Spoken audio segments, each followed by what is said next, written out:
President Trump has deployed the National Guard and then the U.S. Marines to Los Angeles over the objections of state and local officials, saying that the troops are needed to support immigration detention operations that are being carried out by ICE.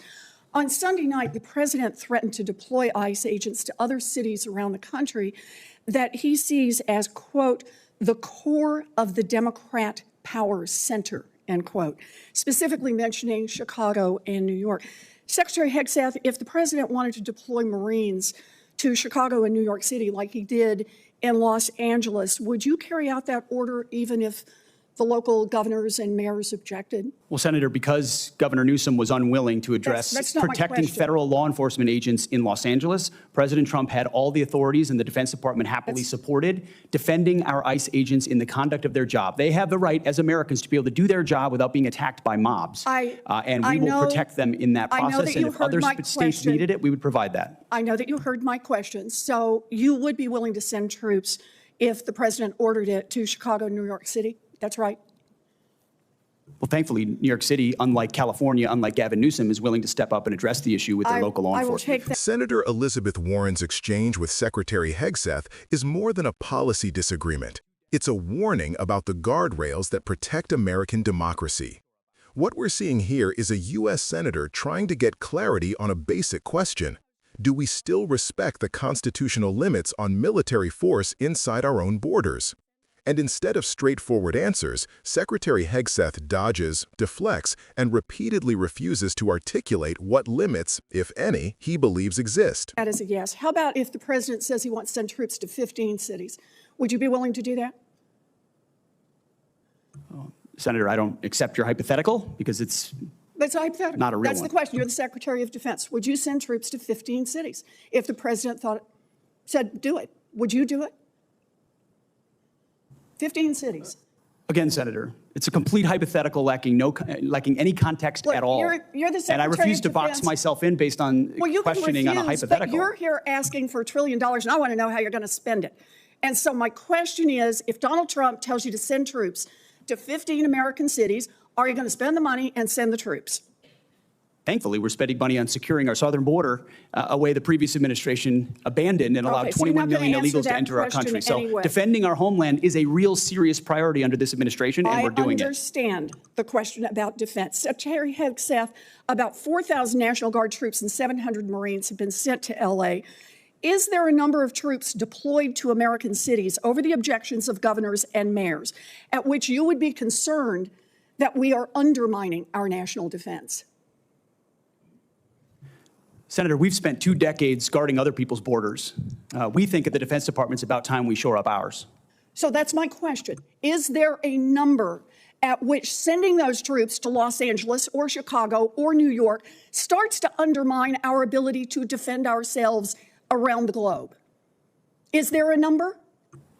Senator, we look at capabilities and readiness around the globe all the time, and we're quite satisfied with our capabilities to defend the homeland, and we'll provide more if and when it's necessary. So you are satisfied with our capabilities. Let me just ask, have you actually done the analysis and figured out how many troops you can deploy domestically before you start to undermine readiness around the world?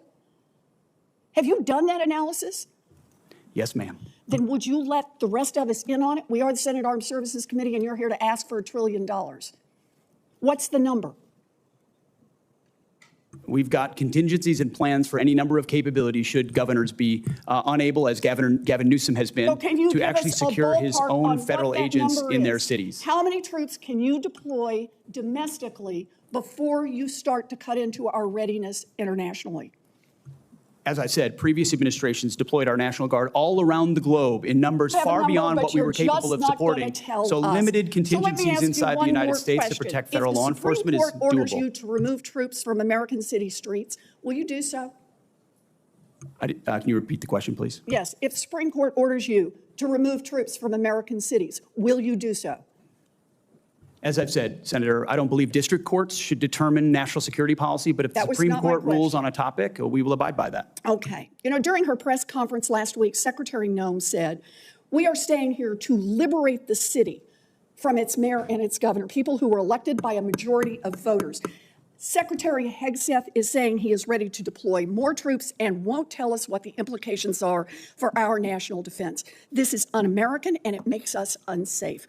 I wish our Republican colleagues would speak up. Warren presses him on a scenario that should concern every American, the president ordering troops into multiple U.S. cities over the objections of governors and mayors. This isn't some abstract fear. It has already happened in Los Angeles, where thousands of National Guard troops and hundreds of Marines were deployed even after state leaders rejected the idea. Warren's point is simple. If a president can override elected leaders and station combat forces in American streets, where does it stop?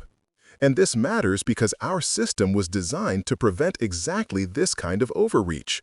For over a century, the U.S. has upheld the principle that the military is not a tool for domestic political battles. That's why the Posse Comitatus Act exists. That's why presidents from both parties have used active duty forces inside the country only under the rarest, most defined circumstances. Warren is highlighting a foundational rule. America doesn't send troops into its cities to prove a political point. Yet Hegseth's answers show no recognition of that tradition. Instead, he frames the issue around immigration and state leaders he personally disagrees with, something that should alarm anyone who believes national security decisions must be apolitical. When Warren asks whether he'd follow a Supreme Court order to remove troops, even that answer comes reluctantly, as though compliance with the highest court in the country is conditional. And this is where Warren's closing statement hits hardest. The idea of liberating an American city from its elected leaders isn't just rhetoric. It echoes the language of strongmen, not constitutional governance. When she calls it un-American, she isn't using that word lightly. She's calling attention to the dangerous normalization of using U.S. troops as political instruments rather than defenders of the nation. This moment isn't about left versus right. It's about whether the military remains under constitutional control or becomes a partisan weapon. And Warren is doing what members of Congress are supposed to do: demand transparency before handing over another $1 trillion in defense spending. She's asking the questions every American deserves answers to. How many troops?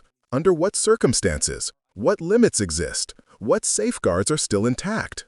But the silence, the evasions are the real answer. And that's why Warren says what she says. Because democracy depends not just on laws, but on people in power respecting them. When those people refuse to say where the line is, it means that line is already at risk of moving.